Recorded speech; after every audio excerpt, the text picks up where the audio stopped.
Do you struggle to get good results in daily races? Do you set a good qualifying time but can't convert that into consistent results to get your DR rating up?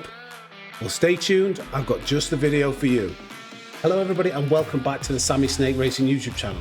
My name's Sam, aka Sammy Snake, aka the fastest snake in the world.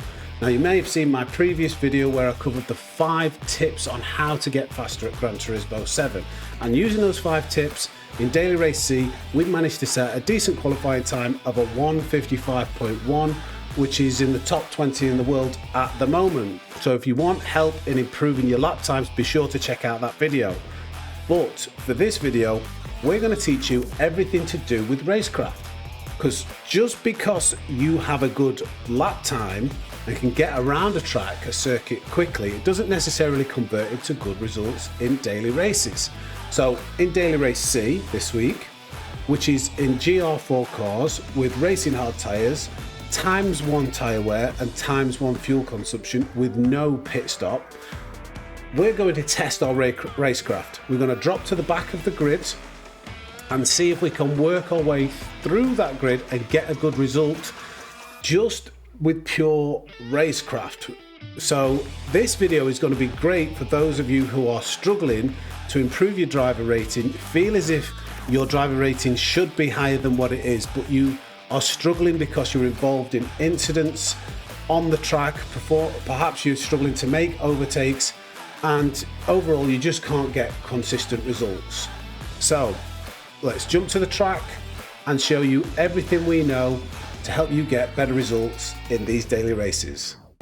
So as we just let the traffic pass us by, make sure we go all the way back to P16 in this race. What I'm going to do, I'm going to try and pick out the main highlights of this race and point out what we were doing, what we were thinking of, and how that can help you in your own racing. So I admittedly made a bit of a mistake by letting the cars in front get a little bit too far away from me, so I was out of the slip, but that brings me neatly onto the first point of making sure that you don't panic and you don't drive too aggressively in the first opening laps. A lot of people make mistakes in these daily races thinking that the race is won in the first corner, the first lap, and they push too hard and aggressively and end up picking up penalties or making mistakes such as P14. And what we're going to see here is another mistake. P14 probably got dirty tyres, picked up a penalty, maybe a little bit frustrated, misses his braking spot, goes wide, hits another car, and now he's lost the position. And just from being consistent, we have already made it an overtake. So we are settling into this race, we're watching what goes on in front of us. We take advantage of the fact that 2 other cars, maybe pushing a little bit too aggressively again, have picked up some penalties, and now all of a sudden we've picked up 3 positions and we're sitting pretty halfway through lap 1 in P13. Now I'm pretty sure I'm faster than these cars in front of me, and there's also custom slipstream, so if I really wanted to I could dive bomb every single corner and, you know, push for overtakes, but that is only going to lose me more time overall by fighting too hard. So prime example, coming out of this corner, I get a better drive here. I could go for an overtake, I could dive down the inside and try and pick out P12, but instead I decide to brake a little bit earlier, make sure I get a good drive off this first corner, because I know as long as I get a good drive off that corner, an overtake might present itself down this straight. With the custom slipstream, as long as you get a good exit off that first corner with this really long straight and the custom slipstream, sometimes you can take advantage. And look here, these 2 cars have a bit of contact, they've fallen out of the slipstream train, and I've managed to take 2 spaces. But unfortunately, I'm going to pause it here because this is where a mistake happened, something unplanned. So I was being cautious, I could see that the cars in front were quite close together, and I always advise brake a little bit earlier, make sure you prioritise a good exit, and that's a good way of making sure that you don't have any collisions and still are close enough to make overtakes potentially. But because the driver behind missed his braking spot slightly and I braked a little bit early, I got punted, and unfortunately the car in front was taken out. There's nothing I could do there. I was braking into the corner, I was trying to slow down. Unfortunately he got swept up in that chaos. Normally if that was my fault I would stop, but that wasn't on me, I'm afraid. So the point is, expect the unexpected, and when things go wrong, which they will, don't get too frustrated. Just get your head down and focus on not making any more mistakes, or trying to avoid the carnage as much as you can, and wait for the next opportunity to arise, which happens to be pretty quickly. So as we get an exit out of this corner, we're in the slipstream, and what I notice as we're approaching this right-hander and we're overtaking other cars who've got picked up penalties is P9 goes narrow. So straight away I recognise that these two are going to start fighting, start jostling for position. So my main priority now is not thinking about what's going on in this first corner. I'm thinking of the next corner. I think, right, I'm probably not going to be able to overtake either of them here, but maybe if I get the inside left-hand line of the next corner with these two fighting and having their speed compromised and their lines compromised, I might be able to pick up a position. So that's exactly what I do. I make sure that I keep this left-hand side with a decent exit. I see that P9 has been compromised with the outside line. I get a good drive out of that corner, and now we are in P9. So we're moving up the field. My next tip in these daily races would be to make friends, not enemies. So we've raced with P10 behind us, Popper, before. I know he's a good racer, and he sometimes comes in the stream. So our exit was compromised there. We had to lift because of P8's poor exit. But I trusted Popper that he would give me a little bit of a bump draft. So I went for the overtake there. He helped us along. Now coming out of turn 1, our exit is slightly compromised because of that line, but we return the favour now. We feed Popper that slipstream. We're making sure that he knows we're trying to help him. So hopefully coming down this straight, even though he's got the run on us in that extremely fast Genesis, I'm hoping that he's going to give me a bump draft, and we're going to work together to try and catch up the next 3 cars, and that is exactly what happens. So I make sure to return favour again. He could have been overtaken there down the left hand side, but we give him a slipstream for a bit longer. Now we're both through, and now we're looking at making more overtakes for P7, 6 or even P5. Now again, this is where I have to exercise a bit of patience. I'm making good progress. I want to get as close to the front as possible. I feel like I've got more pace than P7 in front of us, but I don't want to get in any drama, any crashes. I don't want to upset anybody. So I'm just making sure I stay behind P7 and I wait for the opportunity to come up. And that presents itself again, coming down the start-finish line where P7 gets the poor exit. We manage to get a better exit and we go for the move again.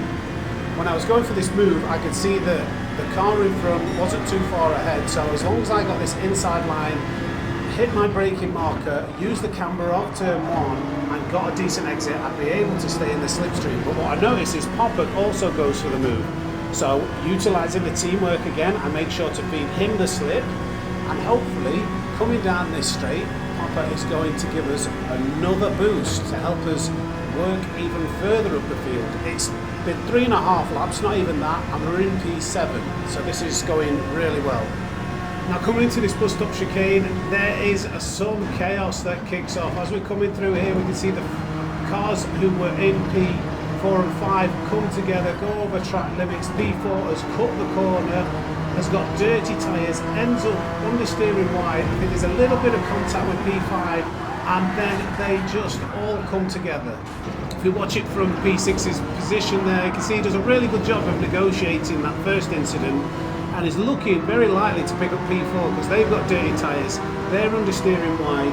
Unfortunately, there's a bit of contact there, dirty tyres, ends up spinning, sends him into the grass. He then comes across the track, takes out our alloy, and yeah, everybody ends up crashing apart from us, and that's just thanks to positioning of our vehicle and preempting what's going to happen with a bit of luck, to be honest. If you are still watching the video and you're finding this video informative or entertaining, could you do me a massive favour and make sure to hit the subscribe button? We're on our way to 5,000 subscribers, and any help is much appreciated. Remember, the more subscribers I get, the better content I can produce, so it's a win-win all round. Okay, we are less than 4 laps into this race and we are in P4, but there's quite a large gap to the cars in front, and they're all in a slipstream train. That means that on every straight they're probably going to be gaining 2, 3, 4, maybe 5 tenths if they are bump drafting each other. So we've got to get our head down and implement all of the 5 techniques we talked about in 5 tips on how to get faster at Gran Turismo 7 if we've got any chance of catching these 3 cars. If you are struggling with pace and want to get faster at Gran Turismo 7, then make sure to watch that video. I'll put the link in the description of this video and that should help. So as we jump forward a few laps after some consistent pace, we've managed to now close the gap at coming into this bus stop chicane where they are starting to jostle for position. It's getting to the tail end of this race, so they're probably thinking now's the time that if I want to win this race, perhaps I should think about making an overtake. But thanks to the fighting, that means that we are closing up on them very quickly. And our very next opportunity for an overtake is coming right up. We get a nice tight line and a decent exit coming out of that corner, which means that we can keep P3 narrow to the inside line. So what I do here is I go deep and focus on making sure I get a good exit. And what happens because of this, I manage to sneak down the left hand side with a better exit, now in the slipstream, and I get into P3. We are now looking at a podium finish. So now is the tail end of the race. We are thinking about perhaps getting a win, but we've still got to exercise a bit of patience. We don't want to go all out. We've seen what can happen if you do push too hard. You can get a penalty or you can end up having a crash. So it's about waiting for the right opportunity, thinking about what's coming up and waiting for the right moment, which is right now. As I see, I get a better exit and the slipstream coming into turn 1. I can see there's a bit of a gap to the car in front and I go for exactly the same move as earlier. I get the inside line, I focus on getting a decent exit, and now I'm in P2. We've got the slipstream all the way down this straight. The car behind cannot make an overtake coming up this hill as we're too close together.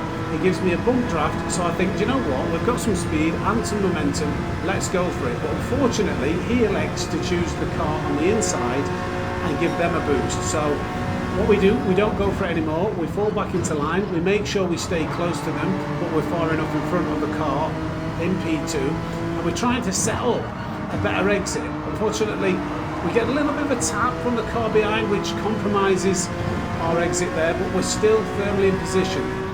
We focus on covering that inside line. Unfortunately, P1 was going a little bit slower than what's necessary around that left-hander. A bit of contact, but no harm done. I'm now trying to throw him off his line by getting him to go narrow, and exactly the same thing happens again. We come up the hill with a better exit, and we're looking at a potential overtaking opportunity, but P1 sees it coming. And again, we've got to try and do what we did earlier in the race. Focus on getting that inside left lane. If we can get that left line, then we might be able to make an overtake. And we just see a tiny gap. So I trail brake neatly, I keep it nice and tight. I focus on getting a good exit. And now we are in P1, ladies and gentlemen. Now, just because we're in P1 doesn't mean this is over and done with. With the custom slipstream, it is very hard to break away from the cars behind. So we need to really focus on all of those points that we covered in the 5 tips to get faster at Gran Turismo 7 to try and have any chance of breaking the slip. So we focus on hitting our braking marker, trail braking into the corner and getting on the accelerator nice and early using the full width of the track. We did manage to get a better exit coming out of that corner, but with the custom slipstream, what I'm trying to do here is avoid giving P2 the slip. He's got 3 cars behind him, all bump drafting, but if he's got my slipstream combined with that, he's going to come absolutely flying. So you'll see I'm just making subtle movements to avoid him getting that full draft, so that hopefully I can take my normal line into the bus stop chicane and perhaps create a gap coming through these corners, and that is exactly what happens. So let's go.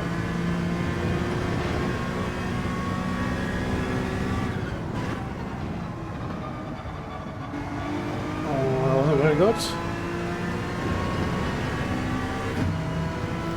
My final tip when it comes to racecraft, and this is something that's actually quite difficult to achieve, and it comes with practice from being in this position, is to remain composed. When you are staring down the barrel of a good result, a potential win perhaps, try to stay calm. Don't get too excited.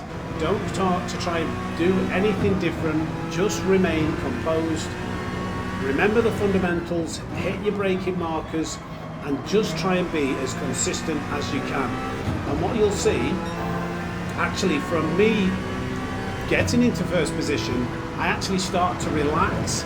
I feel like the hard work is done as I see the delta go up, and we'll notice that because of that, I actually start to improve my pace. Without any slipstream, we managed to get the fastest lap of the race, and we're coming into the final lap with 1.5 seconds of a gap, which is just on the limit. There might be a tiny bit of slipstream that the cars behind are picking up, but not very strong. And actually what does start happening, because these guys behind know it's the final lap, they start racing, that gap extends, and we end up taking a comfortable win from the back of the grid.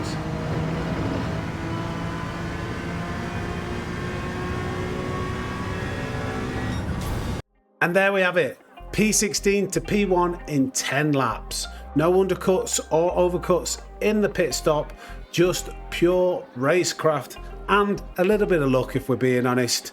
So if you found this video helpful, do me a massive favour, hit the like button, make sure you're subscribed.